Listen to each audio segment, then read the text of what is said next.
今天像往常一样，我在办公室里正忙着整理客户资料呢，手机突然响了。我一瞧，是玲玲打来的。这姑娘我熟得很，35岁了，还单着呢。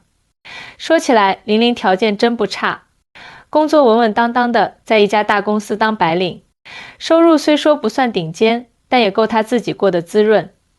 模样更是出众，大眼睛双眼皮，皮肤白皙，身材保持的那叫一个好。前凸后翘的，走在街上回头率可不低。性格也温和，跟谁都能聊上几句，就是偶尔挑挑拣拣的劲儿上来，能把人给愁死。他对另一半的要求那是相当高，年龄得卡在一个不大不小刚刚好的区间，职业必须体面，学历最起码也得是个本科往上，经济条件方面更是重中之重，男方得收入高，家庭背景好，最好在城里有房有车，没什么经济负担。说实话，玲玲到了这个年纪，自身条件过硬，心气高点也正常，可这要求有时候真让我这当红娘的都犯难。丽姐，我这2天有个相亲，我觉得不太合适，能不能帮我安排一下再合适的？电话一接通，她那语气就透着股懊恼劲儿。我赶忙安抚她，玲玲，你别急，慢慢聊，什么情况？她跟我倒起了苦水，说最近遇到一位男士，叫李旭，40岁，也是单身。听玲玲描述，这李旭外表成熟稳重，个头高高的，往那一站就挺有气场，长得很有魅力，五官立体，剑眉星目，身材也保持得不错，没有中年发福的迹象。关键是干投资这行的，收入相当可观，家庭背景更是了得，父母都是做生意的，在当地商圈里那是响当当的人物，人脉广得很。我一听这些，心里头就忍不住泛起了小期待，寻思着这2人看着挺般配啊，这不就是玲玲一直心心念念要找的那种优质男吗？可谁知道玲玲接下来的话就像一盆冷水，把我那点热情全浇灭了。丽姐，我刚刚跟李旭见了一面，吃了一顿饭，感觉没什么感觉，完全不合适。她轻描淡写地说着，好像这事儿就跟吃饭喝水一样简单。我当时就愣了一下，啊，怎么不合适了？刚见一面就能下结论吗？玲玲在电话那头叹了口气，不是我看不上他，我就是觉得他好像不太符合我的要求。我喜欢的是那种会让我有依赖感的男人，而李旭看起来虽然成熟稳重，但有点冷淡，他太理性了，感觉像是个机器。这话听得我心里直犯嘀咕，心想这玲玲的要求可真是不低，这么优秀的男士摆在眼前，他都不满意。干我们这行久了，这种情况见得多了，但听他这么一说，我又明白，他似乎真的是心里有些期待，但又不想轻易妥协，就是想找个方方面面都能戳中他心坎的人。那你们俩今天聊了些什么？我耐着性子问。其实聊得挺愉快的，吃了顿豪华的大餐，他请的，我也吃得很开心。他从头到尾都特别绅士，帮我拉椅子，递餐巾，点菜的时候也照顾我的口味。酒也没喝多，就浅酌了几杯，话题也聊得开。从当下的热门电影聊到旅游胜地，感觉他各方面都很好。可是我就一直感觉跟他在一起好像少了点什么。玲玲的声音里带着一种淡淡的无奈，我隔着电话都能感觉到她的那种失落。我越发迷惑了，你觉得少了什么？玲玲犹豫了好一会儿才说，我不知道怎么说，就是没有那种火花。虽然她什么都做得很完美，但我总觉得缺点什么，那种心动的感觉一点都没有。听到这儿，我算是开始理解了，玲玲不是不喜欢李旭，而是她觉得缺乏某种感觉。这种感觉啊，是很多大龄女性在相亲过程中经常碰到的问题。过了30岁之后，好多人开始变得越来越挑剔，不再满足于一般的条件，而是渴望那种一见钟情的火花，就像电视剧里演的，男女主对视一眼，就仿佛有电流通过一样。可现实生活里哪有那么多浪漫的邂逅和瞬间来电啊？大多时候火花并不会轻易出现。那你们聊得怎么样？我继续追问。玲玲有点小尴尬，其实挺好，没什么不愉快，只是吃完饭之后，我对她说了句我们不合适。这一下可把我惊到了，我提高了音量。什么？你怎么直接说不合适？她无奈地笑了笑，我也不知道怎么说，反正就觉得没什么感觉，怕浪费大家的时间，就直接说了。这时候我能感受到玲玲其实有点不知所措，她并不是故意刁难李旭，而是她心里其实没有想好到底要找什么样的人。可话已经说出口了，李旭怎么可能就这么轻易放过她呢？那他怎么说？我忍不住问，心里隐隐有种不好的预感。玲玲皱了皱眉，她有点不高兴，说我既然这么挑剔，就别再浪费时间了。然后她直接把我拉黑了。我顿时就愣住了，拉黑了，这么直接？我瞪大了眼睛，简直不敢相信自己的耳朵。玲玲在那头点点头，是啊，直接就把我拉黑了，让我感觉很尴尬，毕竟大家都是成年人，我也没想到她会这么做。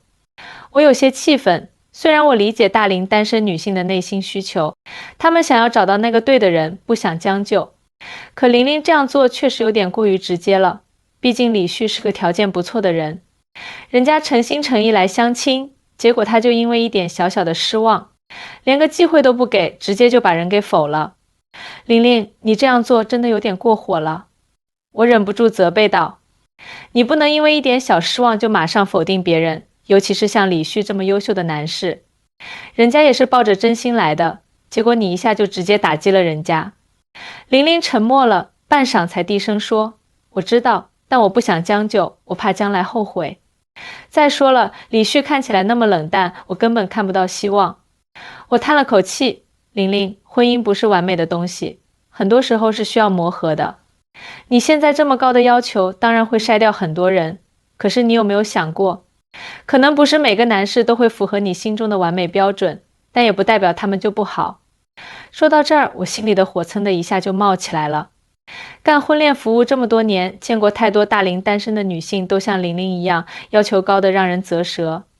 她们一门心思要找一个完美的伴侣，然而现实却一次次打脸，告诉她们完美的伴侣就跟天上的星星似的，看得见，摸不着。玲玲的要求，我打心底里能理解。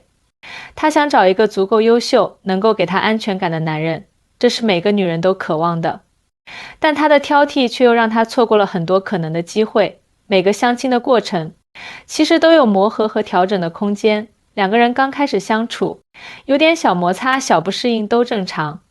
慢慢接触下来，说不定就能发现彼此的好。可玲玲却没有给对方这个机会，这让我心里特别不满意。我又叹了口气，看着她坐在那儿无奈的模样，突然心里有些气愤。玲玲，我真不敢相信你居然会这样对待别人。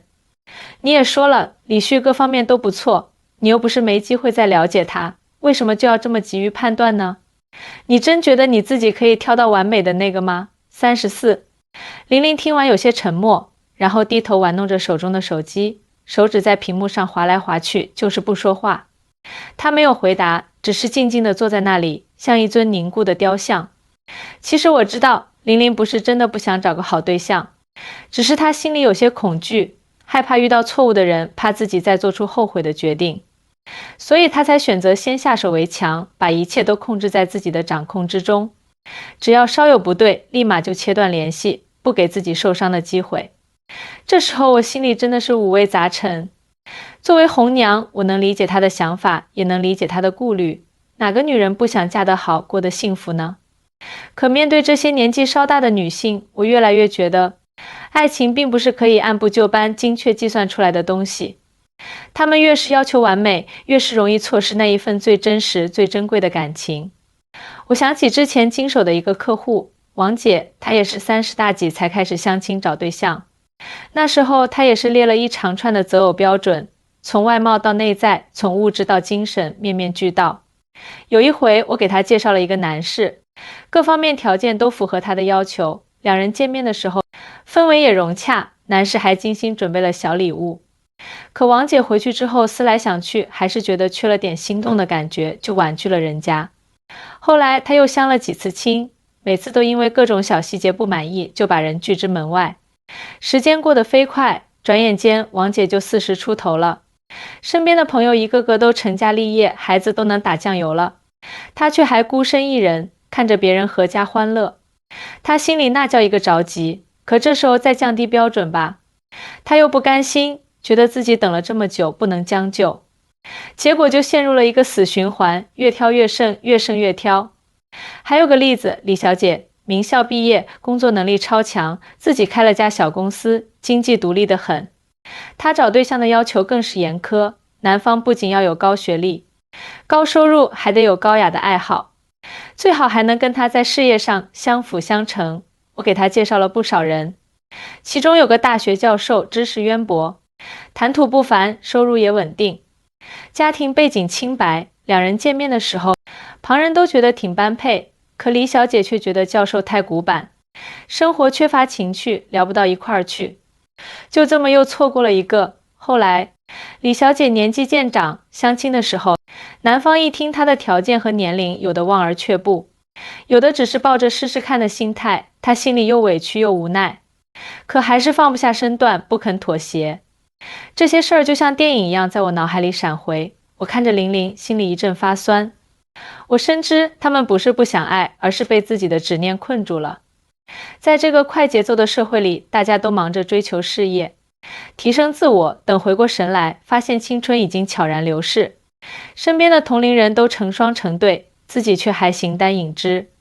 于是在相亲的时候，就不自觉地把所有的期待都寄托在对方身上，希望能一下子找到那个理想中的伴侣，弥补这些年的孤独和等待。可是爱情哪有这么容易呢？它不是一场考试，不是把所有的条件罗列出来，一一打勾就能找到正确答案的。它更多的是一种心灵上的碰撞与感觉，是在日常相处中发现彼此的闪光点，包容对方的小缺点，一起经历风风雨雨，慢慢培养出来的默契与深情。或许玲玲并没有意识到，她的完美标准已经把她推向了一个孤独的境地。她在拒绝别人的同时，也关上了自己通往幸福的一扇门。我知道现在跟她说这些大道理，她不一定能听进去，可我还是忍不住要说。玲玲，你看啊，咱们也认识这么久了，我是真心希望你能找到幸福。你想想，你之前相过的那些对象，是不是也有几个其实还不错的？只是你一开始就用你的高标准把人家筛掉了。人无完人，你要是一直这么挑，什么时候是个头呢？你得给别人一个机会，也是给自己一个机会啊。我语重心长地说。玲玲抬起头看着我，眼眶有点红。丽姐，我知道你是为我好，可我就是害怕。每次相亲我都满怀期待，结果每次都失望而归。我不想再经历那种失落了，所以干脆一开始就断了念想。我拉过她的手，轻轻拍了拍。我懂，玲玲，失望的滋味不好受。可是你不能因为怕失望就不去尝试啊。你看那些夫妻，哪一对不是从陌生到熟悉，从磕磕绊绊到相濡以沫的？你得迈出第一步，多和对方接触接触，说不定你心里的那种感觉就慢慢有了。玲玲吸了吸鼻子，丽姐，我真的可以吗？我都这么大年纪了，还来得及吗？我看着她，坚定地说，当然来得及。爱情不分年龄，只要你愿意敞开心扉，总会遇到那个对的人。你就别再把自己关在那个小圈子里了，试着去接受别人，也让别人走进你的世界。玲玲微微点了点头，丽姐，我试试吧，可是我还是有点怕。别怕，有我呢，我安慰她。下次再相亲，你别着急下结论，多和对方聊几次，一起出去走走，看看电影，了解了解他的生活圈子，说不定你会有新的发现。玲玲终于露出了一丝笑容。好，丽姐，我听你的。看着她的样子，我心里也稍微松了口气。我知道让玲玲一下子改变想法不太现实，但只要她愿意迈出这一步，就有希望。我作为红娘，也会一直陪着她，帮她找到属于她的幸福。在这个充满挑战与机遇的爱情战场上，我相信，只要不放弃，总会迎来属于自己的那份甜蜜。日子一天天过去，我又给玲玲介绍了几个相亲对象。每次相亲前，我都会跟她千叮咛万嘱咐，让她别再犯之前的毛病。玲玲也听话，每次见面都试着和对方多交流、多了解。虽然过程中还是有一些小波折，但我能看出来她在慢慢改变。有一回，我给她介绍了一个叫张宇的男士，38岁，是个设计师，性格开朗，风趣幽默，收入也还不错。玲玲和他见了面，回来之后脸上洋溢着笑容，跟我说，丽姐，这次感觉不太一样，我和他聊得很开心，他特别有意思，还会逗我笑。我一听，心里也高兴，那太好了。玲玲，你看，这就是个好开头啊，你多和他接触接触。玲玲点了点头，我知道，丽姐，我会的。在接下来的日子里，玲玲和张宇经常一起出去玩，看电影、逛街、吃饭，感情逐渐升温。我看着他们的进展，心里满是欣慰。终于，玲玲找到了那个能让她心动，也愿意给彼此机会的人。直到有一天，玲玲兴奋地给我打电话：“丽姐，张宇跟我求婚了。”我答应他了，我激动的眼眶都湿了。太好了，玲玲，恭喜你啊！我就知道你一定能找到幸福的。挂了电话，我感慨万千。玲玲的爱情之路虽然走得曲折，但好在结局是美好的，这也让我更加坚信，在爱情面前，年龄不是问题，标准也不是枷锁，只要勇敢地迈出第一步，敞开心扉去接纳，总会在某个不经意的瞬间，遇见那份属于自己的幸福。而我，作为他们爱情故事的见证者，也会带着这份温暖与感动，继续在婚恋的道路上为更多的人点亮希望之光。